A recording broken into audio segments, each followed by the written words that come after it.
কিছুদিন আগেই তো একেবারে মহাসমারোহে ঢাক ঢোল পিটিয়ে এই সৌদি আরব এবং পাকিস্তান একটা প্রতিরক্ষা চুক্তি করেছিল এবং সেই চুক্তির একেবারে মেইন শর্ত ছিল কি, যেটা কিন্তু আমি কয়েকটা ভিডিওতে অলরেডি বলেছি এবং আপনারাও জানেন, যে একটা দেশের উপরে আক্রমণ করলে অন্য দেশও মনে করবে যে সেটা তাদের উপরে আক্রমণ। অর্থাৎ পাকিস্তানে যদি কেউ আক্রমণ করে তাহলে সেটা সৌদি আরব মনে করবে যে এটা তাদের উপরও আক্রমণ, এবং ভাইস ভার্সা সৌদি আরবে কেউ যদি আক্রমণ করে তাহলে সেটাকে পাকিস্তানের উপরে আক্রমণ হিসেবে ধরে নেওয়া হবে। তো এই সমস্ত বিষয় তো আপনারা জানেন এবং এ বিষয়ে কিন্তু অনেক কথা আমি বলেছি, এবং এটাও কিন্তু আমি প্রশ্ন করেছি যে এই যে এখন আফগানিস্তান পাকিস্তানের উপরে হামলা চালালো, তো তাই যদি হয় তাহলে এটা তো সৌদি আরবের ওপরেও আক্রমণ। তো প্রশ্ন হচ্ছে যে সৌদি আরব কি এখন পাকিস্তানের পক্ষে দাঁড়িয়ে আফগানিস্তানের উপরে হামলা চালাবে কিনা। কিন্তু এর চাইতে বড় একটা অদ্ভুত জিনিস আমি নিজেই প্রত্যক্ষ করেছি, কারণ এখন যেহেতু পাকিস্তানের এই যে আফগানিস্তান এই যুদ্ধ করছে, এখন আফগানিস্তানে কারা ক্ষমতায়? তালেবান। এবং পাকিস্তান বস্তুত যাদের বিরুদ্ধে যুদ্ধ করছে তাদেরকে কি বলে? TTP, Tehrik E Taliban of Pakistan, ওই একই কথা, তালেবান। তো তালেবানদেরকে সন্ত্রাসী হিসাবে গণ্য করে পাকিস্তান তাদের উপরে বোমা টোমা মারছে, এটা তো আমরা জানি, পুরনো খবর। কিন্তু একেবারে লেটেস্ট খবর হচ্ছে, যেটা নাকি আমি খবরটা তৈরি করছি, এমন না যে কেউ আমাকে দিয়েছে, আমি নিজেই বাস্তব জীবনেই খবরটা তৈরি করেছি, যে কারণে চিন্তা করলাম যে এটা দর্শক শ্রোতাদের সাথে একটু শেয়ার করা উচিত।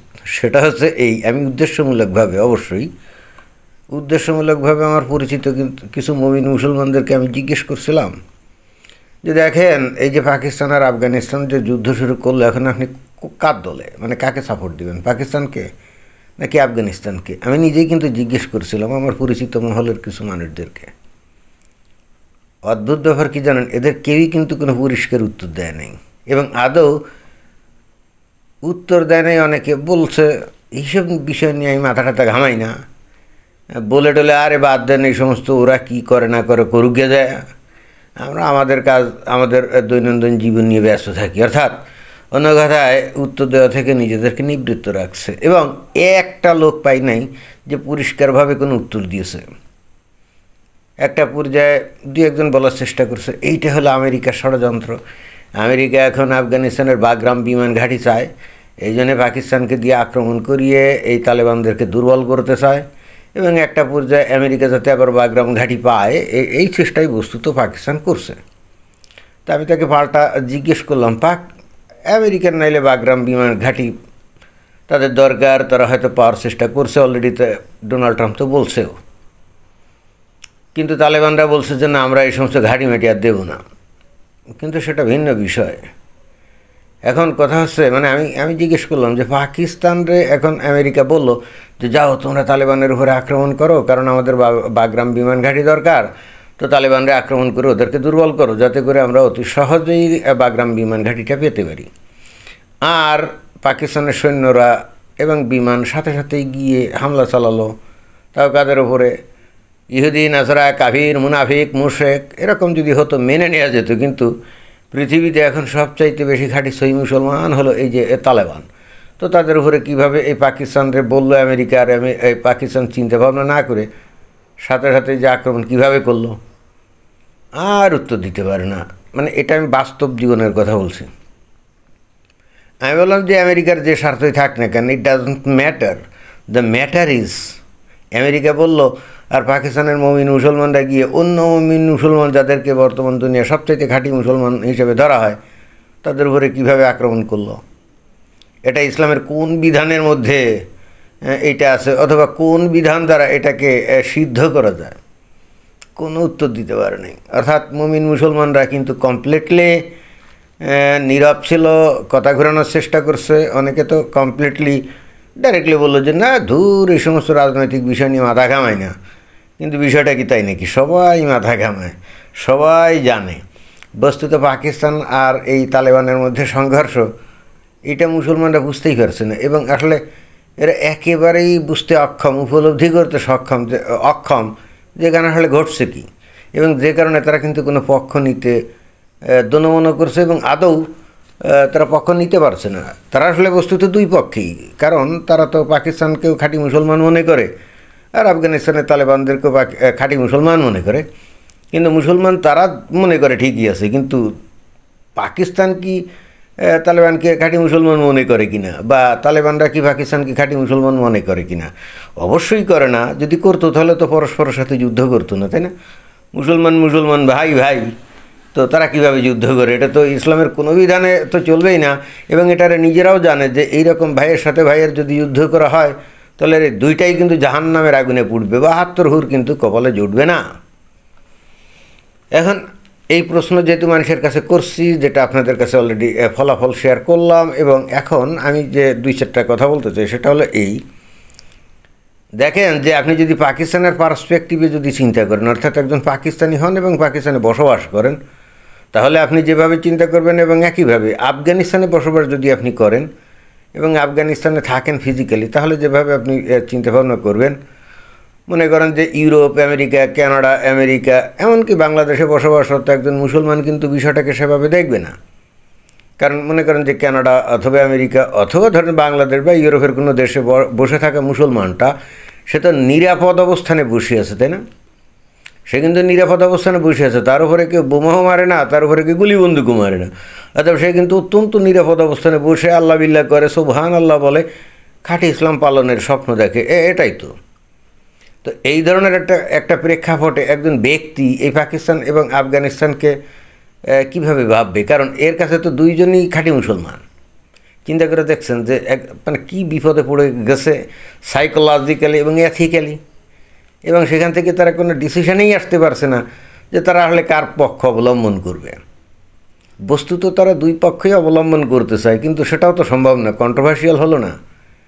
কারণ আপনি পাকিস্তানকে যে যুক্তি দিয়ে সমর্থন করবেন, আফগানিস্তানকে তো সেই যুক্তি দিয়ে আপনি সমর্থন করতে পারেন না। কারণ পাকিস্তানকে আপনি সমর্থন করার মানে খাঁটি সই মুসলমান যে তালেবান, তাদেরকে আপনি সন্ত্রাসী হিসেবে মেনে নিলেন, আর যেহেতু ওরা খাঁটি ইসলাম অনুসরণ করে, তার মানে আপনি প্রমাণ করে দিলেন যে খাঁটি ইসলাম হলো একটা সন্ত্রাসী ধর্ম বা আদর্শ, তাই না? আবার ওদিকে আপনি যদি ওই মানে পাকিস্তানকে আপনি যদি আপনি মনে করেন যে খাঁটি মুসলমান হিসেবে তালেবানকে আপনি সাপোর্ট দিলেন, তাহলে পাকিস্তানের মুমিন মুসলমানে কী হলো? ভণ্ড হয়ে যাবে না? তারা সই ইসলাম পালন করে না। যদি করতো তাহলে কি তারা এই সুন্নি খাঁটি মুসলমানের উপর আক্রমণ করত? চিন্তা করে দেখেন। এবং এরপরেও মুমিন মুসলমানরা কিন্তু এই বিষয়টা নিয়ে একেবারে চিন্তাই করে না। তারা খালি আল্লাহর কাছে ফরিয়াদ করে কি জানেন? তারা ফরিয়াদ করেছে, হে আল্লাহ তাড়াতাড়ি এতে যুদ্ধ বন্ধ করে দাও। কিন্তু এরা কী জন্যে যুদ্ধ করছে এবং এটা ইসলামী নীতি অনুযায়ী এটা কোন পর্যায়ে পড়ে? এটা কি খাঁটি ইসলামী যুদ্ধ অর্থাৎ জিহাদ, নাকি মুনাফিকি টাইপের যুদ্ধ? এরা কিছুই বলতে পারে না। কেন পারে না?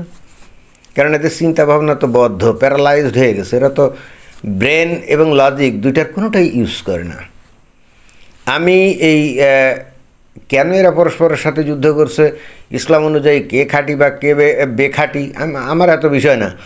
আমি ইন রিয়ালিটি মুমিন মুসলমানরা কী বিপদের মধ্যে পড়ে গেছে এটা বোঝানোর জন্যই কিন্তু এই ভিডিওর অবতারণা। আমি মুসলমানদেরকে এখন অনুরোধ করব যে ভাইজানেরা এবং বোনেরা, ইউজ ইউর ব্রেইন, ওকে?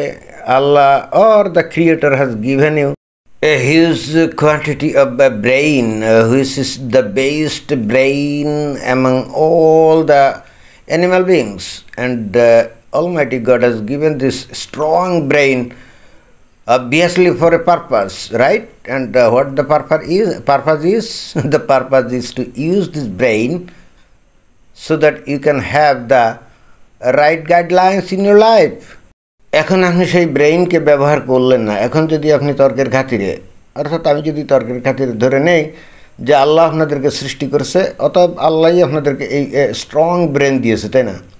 এখন আপনি এটার কোনো ব্যবহার করলেন না। এরপরে যদি তর্কের খাতিরে ধরে নেই কিয়ামত হবে, তো কিয়ামতের মাঠে গিয়ে যখন হাজির হবেন, আল্লাহ তখন জিজ্ঞেস করবে, কিরে আমি তোদের সৃষ্টি করে এত বড় শক্তিশালী ব্রেইন দিলাম, আর সেগুলোর কোনো কিছুই ব্যবহার না করে দিব্যি খালি দালিয়ে জিহাদ করলে অথবা স্ত্রীর সাথে যৌনকেলি করলে বা কাঁচা পয়দা করলে লুচ্ছামি বদমাইশি অনেক কিছুই করলি, কিন্তু ফাইনালি হলিটা কি? Worthless person, right? মূল্যহীন অর্থাৎ ফালতু লোক।